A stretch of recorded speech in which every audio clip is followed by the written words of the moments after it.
Well, I have a fast one for you, and I'm not talking about the length of this video. What I am talking about is this guy right here. This is by Wavlink, which is a very trusted brand, by the way. This is a network adapter PCIe 3.0 card. Now this thing is capable of up to 10 gigabits per second. You have your 1 gigabit, you have your 2.5, your 5, and then your 10. This is pretty much as fast as you're going to go as a consumer, given you don't have a ton of money and some other forms of communication between your PCs or servers. This was sent to me by Wavlink themselves. And in exchange, there was no money, actually I should say in exchange, but in exchange for the product, I promised to do my honest review, and that is it. That's what they get. Also, if I do not like it, I will let you know. If for some reason it doesn't communicate properly, you're gonna find out right here. So stick around, we're gonna get this thing hooked up and give it a test. So basically, these are the things that come in the package themselves. We do get the card itself. We get a little card on here that gives you the website to go to download the drivers. I'm assuming because they give you a USB drive that the drivers are on this, but these drivers are probably aged. So there's probably new drivers on the actual site. You do get a PCIe expansion slot cover. It's a shorter one, so if you were working with a different one that you need a shorter one for, you just replace it on here. And you do get some instructions, and that's it that comes with this. So we're going to hook it up to the Dark Dragon here, but first I wanted to explain that I did not have, so let me back up for a second. So this PC has 10 gigabit built in to the motherboard itself. This one only has a 2.5.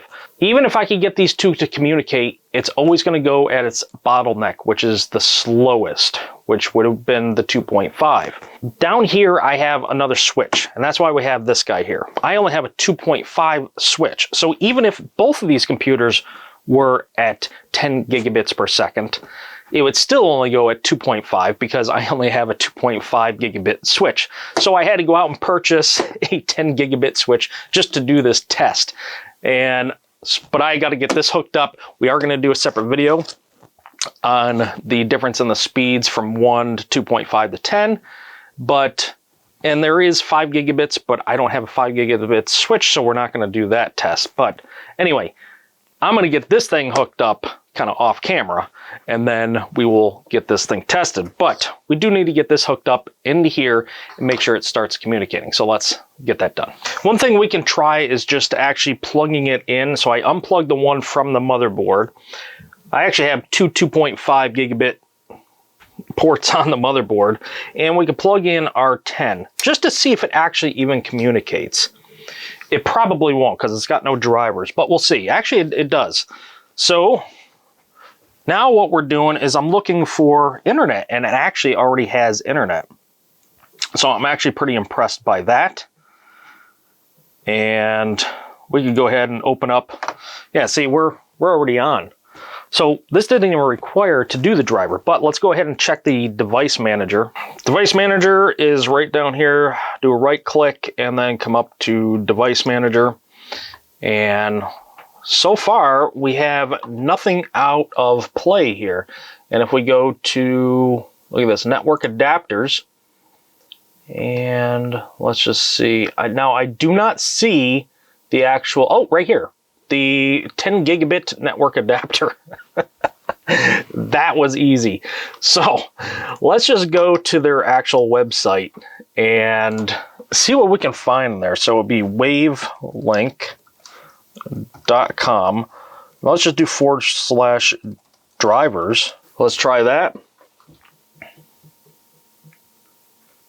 So I do see a download center, but let's just go to the main site. Let's see how we can navigate in here to try and find it.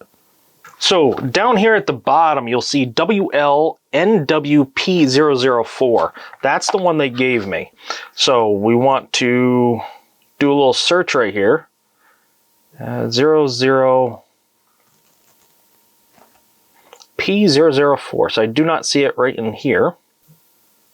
Oh, right here, the very last one at the bottom of the page. Now, up top, at the top of the page, you could have searched for this and just typed it in. But let's click on that. We have manuals, and then we have the driver right here. So Windows driver. We're going to download that. As we can see, it's downloading at the top of the page there. We can go ahead and open it up.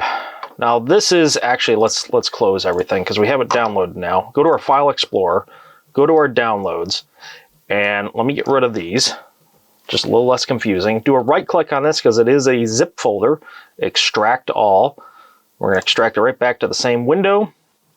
And we do have other ones here too, which is actually kind of funny. So let's installer. So this one says installer. So let's go ahead and I guess extract that too. And let's just double click on that and accept it, install. Network adapter installed. So I think that's all we really had to do. Let's go to device manager again. Let's go to network adapters. We do have it here still. I probably should have checked the actual driver before we did that, but that's okay. Look at the version right here, and it actually matches the version right here. So I think we have the latest version. So we're all set. All right, now I need to get this installed so we can do our 10 gigabits per second test. So let me get this thing hooked up. So my 10 gigabit switch is hooked up down there, and these two computers are hooked up. We are still online, but nothing else is hooked up anymore. But what I want to show you here is we open up File Explorer, and we're just going to get this set over here to one side. And then we're going to open up another File Explorer and set it to the other side of the window. And what we do is on one side, we're going to go to network. And right here, it is seeing the She-Hulk. So I'm going to open that up. We got documents. That's the shared folder that I did set up prior to this video. That's a totally separate video of how to set up a group network so you can share files between computers if you don't have like a Synology or something like that. That is something separate, but that one's set up. Now I'm going to go to, let's see, our videos.